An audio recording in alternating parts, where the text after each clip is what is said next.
we've talked about in our conversation what a great place it is to live here in Polk County. And I was born and raised in Los Angeles and moved to Oregon because I just needed to get out of that. It's crazy down there. But I don't want this area to become like where I came from. And without you guys, without the police force, not being able to be effective because they're not able to afford to be effective, that's a real travesty.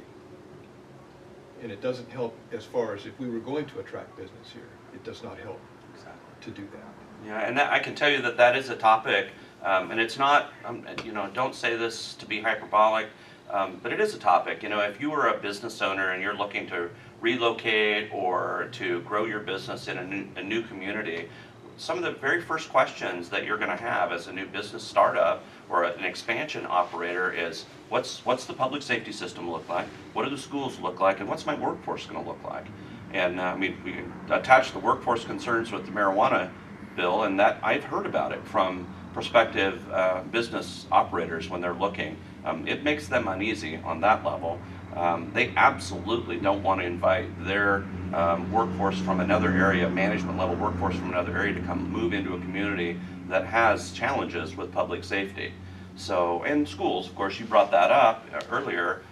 Schools are always in a funding turmoil here as well, and it's probably a little more challenging for schools in Polk County than it might be in neighboring counties as well, because we're used to a lower tax rate, lower tax value system in Polk County, and we like it that way generally, so we continue to hold on to that and not want that to expand, all for good reason. But it is harder to attract others to move into our communities when they see that that's the baseline of how you do business. Another concern for the citizens and businesses because of the crime rate is we are very fortunate here in Polk County because the voters years ago, over a decade ago, had built the Polk County Jail. It is one of the few jails in the state of Oregon that does not operate at capacity every day, so we're not releasing inmates under matrix where they're being forced to release. That has a resounding message to the criminal element because they know in Polk County, if they get arrested, they're going to go to jail and they're going to stay there until they either see a judge or they post bail. Not so in Benton County, not so in Marion County, not so in Yamhill County or Lincoln County.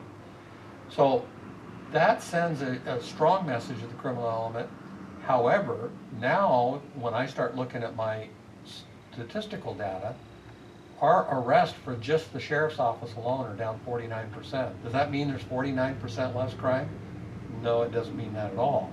What it means is I have less deputies out there making less arrests, and so our daily population in the jail is starting to slowly drop down, and that actually, oddly enough, cost you as a taxpayer more money because it costs me the same amount of money to keep the lights and the heat going, whether I have 125 inmates in that jail or 75 inmates in the jail or 150 inmates in the jail. We used to operate on a daily population of 125 inmates a day. We've been down as low as 81 inmates. And that starts costing me more money in food, and electricity, and water. So it's, I think attracting businesses, as Commissioner said, and he works on this all the time, it is going to be something that a new business owner would want to look at. And some of our current business owners are already feeling the impacts of less patrols. And then it's not always just about patrols. You still got to have a district attorney's office that's able to prosecute these people. And that is not happening as effectively and efficient as it should. And then you end up with a backlog of cases, and now defense attorneys are starting to figure out that every person charged with a crime has the right to a speedy trial. There's a time clock that starts running the minute they hit the door of the jail.